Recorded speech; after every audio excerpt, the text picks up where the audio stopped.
Corporate नौकरी versus स्वरोजगार, इसमें से आपको एक कॉन्सेप्ट पसंद करना पड़ेगा।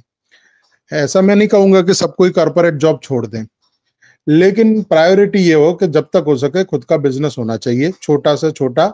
एक बार शुरू हो गया तो उसको भी हम लोग बड़ा कर सकते हैं, व्यापार फैला सकते हैं। ये दूसरी चीज ये है कि भाई यहाँ पे मैंने थोड़ा ऐसा लिखा है, किसी को हजम हो ना हजम हो, अभी जो भी लोग हैं थोड़े पढ़े लिखे, उनको ये होता है कि ससुराल हो तो दमदार हो, कोई बड़े नेता हो, कोई बड़े अधिकारी हो, उन्हीं की लड़की से शादी करना है। सबको ये लाला लाला ही ज्यादा रहते हैं।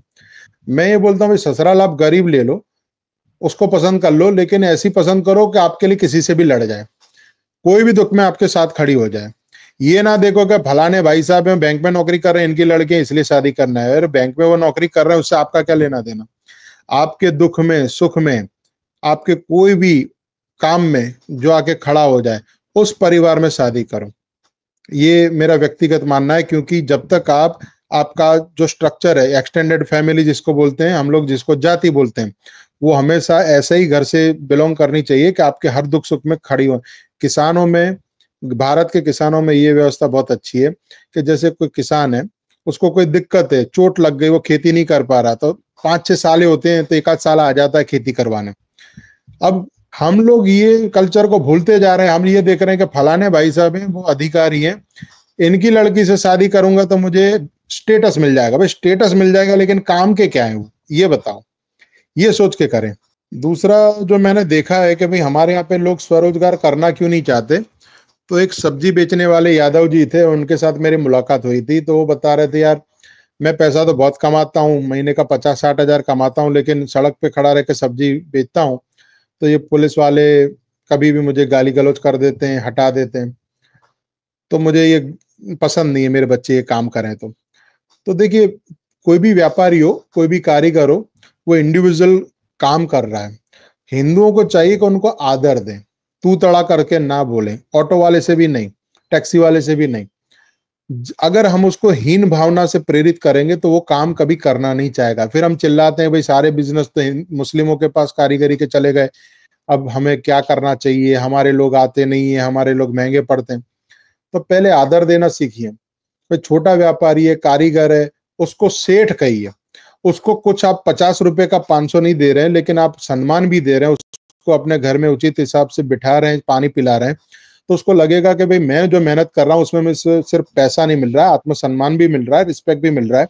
तो वो काम नहीं छोड़ेगा, अपनी अगली पीढ़ी को भी सिखाएगा। तो हम अपने धंधों को अगर नष्ट नहीं करना देना चाहते, तो हमें अपने छोटे व्यापारियों को, कारीगरों को रिस्पेक्ट देना सीखना पड़ेगा। ठीक है ना। दूसरा एक मुझे ये बहुत पसंद आया, हिंदुओं के लिए सबसे अच्छा मॉडल है मारवाड़ी मॉडल। जहाँ पे धंधा हो वहीं पे आसपास में ही घर हो। ज्यादातर तो मारवाड़ी लोग क्या करते हैं, जहाँ पे दुकान होगी उसी के ऊपर मकान बनाते हैं। नीचे कपड़े की दुकान है और उसके ऊपर ही वो मकान बना के रहेंगे। अब आपको लगेगा कि इससे क्या फर्क पड़ता है। सबसे बड़ा फर्क ये पड़ता है, पूरी जिंदगी का पेट्रोल डीजल का कोई खर्चा ही नहीं होता। क्या हम लोग क्या कर रहे हैं कि भाई दुकान यहाँ पे, मकान 20 किलोमीटर दूर है, रोज आने जाने में 20 किलोमीटर जाना है आना है, ट्रैफिक में टाइम खराब, पेट्रोल डीजल खराब। ठीक है, कोई रिश्तेदार आया तो वहां से भगते भगते आए, तब तक तो रिश्तेदार का भी टाइम चला गया।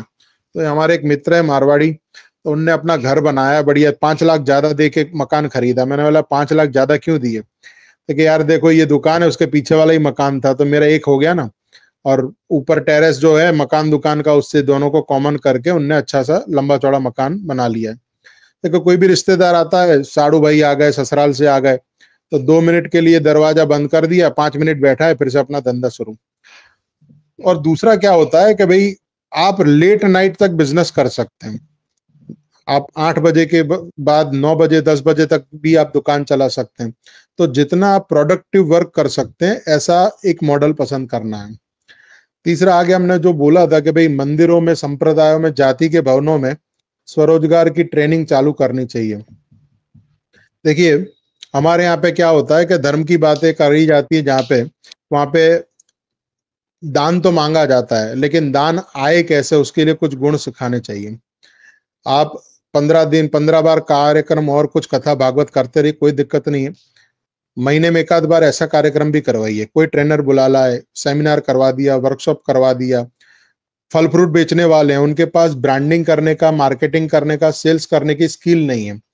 वो थोड़े गंदे कपड़े अगर पहनते हैं तो कस्टमर उसको लाइक नहीं करता, फिर मॉल में चला जाता है सब्जी खरीदने।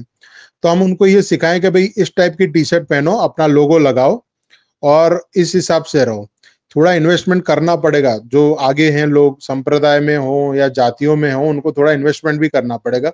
और ये करके हम एक वरा की लोगो वाली टी शर्ट बना दें। मान लो कि 50 लोग हैं, 50 ऐसे हमने ये सब्जी बेचने वाले जो होते हैं उनको लिया, उनको ट्रेन किया। तो मान लो कि 10,000 का खर्चा है ट्रेनर को देने का, और 10,000 की टी शर्ट बनी। एक ही टाइप की टी शर्ट पहन के वो 10 अलग एरिया में खड़े हैं, है ना। एक ब्रांडिंग वैल्यू क्रिएट होगी। तो ये करना चाहिए। दूसरा, युवाओं को भी चाहिए कि भाई यूट्यूब देखो, उसमें कुछ काम की चीज देखो अर्निंग करने की। सेल्स, मार्केटिंग, ब्रांडिंग, इंग्लिश पे कितने हजारों वीडियो फ्री में है। पान की टपरी के बैठ के क्या करोगे, फालतू फंड की बात है। इससे अच्छा कुछ अर्निंग सीख लो। मुसलमान लड़के कभी फालतू नहीं बैठते, वो अर्न करते हैं, लर्न करते हैं और फिर एंजॉय करते हैं। हमारे यहाँ पे पूरा टाइम एंजॉयमेंट ही चलता रहता है। वो 12-15 साल के लड़के होते हैं, वो भी कमाने लगते हैं, इसीलिए उनके पास 1.5-2 लाख की बाइक होती है। हमारे यहाँ पे वो 25 साल का लड़का भी बाप पे डिपेंडेंट है कि पापा 500 रुपया दो, मुझे मॉल जाना है। तो ये फर्क है।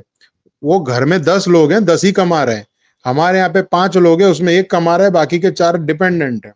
तो इस रेशियो को हम अगर समझ जाएं और उसको कुछ यूटिलाइज करें अर्निंग कराने में, कोई काम छोटा बड़ा नहीं होता, और एक बार शुरू हो जाए फिर अर्निंग होती है, फिर वही काम बड़ा लगने लगता है। और ये कामों में संगठनों